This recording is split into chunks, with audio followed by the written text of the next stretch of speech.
कवि सम्मेलन देख देख के घर की शीला देवी को शेर व शायरी का बुखार चढ़ गया था। अब वो सीधे मुंह किसी को जवाब ही नहीं देती थी।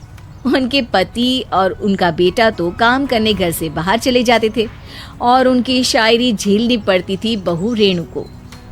अब सास बोलती नहीं, अर्ज करती थी, संदूक पे रखी संदूक, संदूक में रखे झुमके, बहू झुमके निकाल के दे मेरे, कहाँ लगा रही है ठुमके।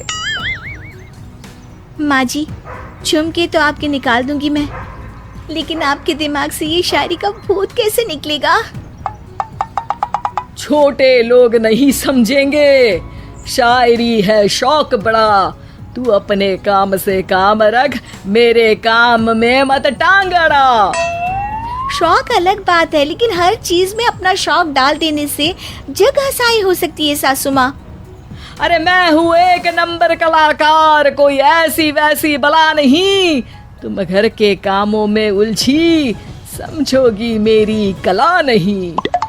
ठीक है माँ जी, आप नहीं समझती तो कोई बात नहीं, लाओ मैं आपके झुमके ही निकाल कर दे देती हूँ। बहू सास के झुमके निकाल कर देती है और वहाँ से चली जाती है। शाम को बहू अपने पति से शिकायत करती है, सुनिए जी, आप माँ को कुछ समझाते क्यों नहीं? अरे क्या समझाना है माँ को? अरे अपनी शायरी थोड़ी कम करे ना। अरे तुमको उनकी शायरी से क्या दिक्कत है? अरे मुझे नहीं, पर पड़ोस में सब लोग हंसते हैं, कहते हैं बुढ़ापे में लोग सठिया जाते हैं, लेकिन शीला जी तो शायर हो गई हैं। अरे लोगों का काम है कहना, लोगों की बातों का क्या टेंशन लेना। अरे वाह, मैंने भी शेर कह दिया, वाह वाह वाह वाह। देख लो, तुमसे किसी ने कहा नहीं और तुम्हारे सामने कोई माँ की बुराई नहीं करता तो तुमको फर्क नहीं पड़ रहा। अरे तुम खामखा की बात का बतंगड़ बना रही हो। चलो चाय बना कर ले आओ मेरे लिए, साथ पियेंगे, कोई ढंग की बातें करेंगे। रेणु चाय बनाने लगती है। पहले वो अपने पति को चाय देती है, फिर सास को और आखिर में अपने ससुर को। लेकिन वो देखती है कि ससुर जी कुछ परेशान से हैं। क्या हुआ ससुर जी, कोई बात हो गई है क्या? अरे तेरी सास बात बात पे शायरी करती है। कल मैंने पूछा कि खाना खाया तो तेरी सास ने क्या जवाब दिया पता है?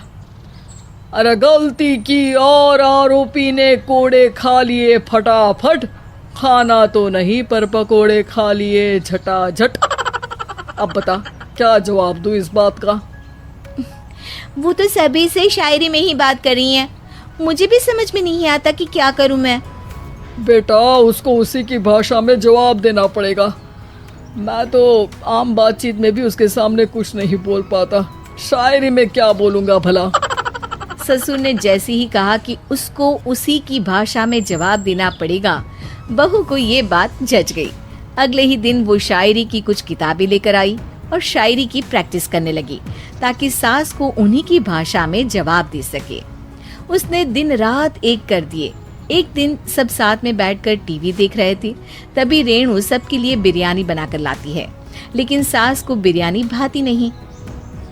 कौवा करता काऊ काऊ, चिड़िया बोलती ची ची, इतना खराब बिरयानी बनाई है कि मुंह से निकले छी छी।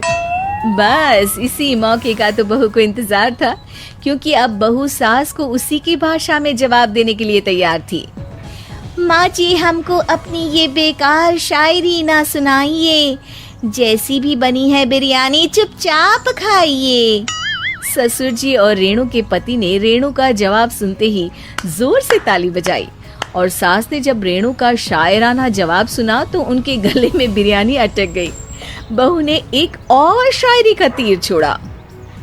शायरी में बहू के सामने सास हो जाएगी ढेर, क्योंकि सास मारेंगी एक शेर तो बहू मारेगी 1.25 शेर। सास को छोड़ के सब वाह वाह करने लगते हैं। आज पहली बार सास को नहले पे दहला मिला था और रेणु ने सास का मुंह चुप करा दिया था। अगले दिन रेणु का पति उससे कहता है, अरे वाह, तुमने तो माँ की बोलती बंद कर दी, मजा आ गया। अब मेरे लिए कुछ बना दो, खाकर मैं काम पर चला जाऊं। शायरी ही है मेरा जीवन, वही करूंगी जी भर के। नौकरानी रख लो कोई, काम नहीं करूंगी मैं घर के। अरे तुम क्या माँ जैसी हरकतें करने लगी, सीधे सीधे बात करो ना। हो गई कल शायरी, रोज थोड़ी ना करोगी। शीशी भरी गुलाब की पत्थर पे फोड़ दो, जो मुझे शायरी से रोके उसके कान मरोड़ दो। पति घबराकर वहां से चला जाता है और बाहर उसके पिताजी के पास जाकर बैठ जाता है। दोनों अपनी बीवियों की शायरी से परेशान है। ससुर को पछतावा होता है कि क्यों उसने बहू को सास की भाषा में ही जवाब देने का आइडिया दिया।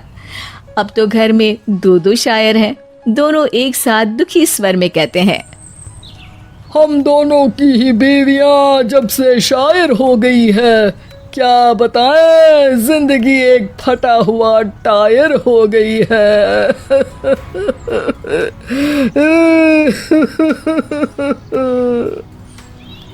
हम दोनों की ही बीवियां जब से शायर हो गई है, क्या बताए जिंदगी एक फटा हुआ टायर हो गई है।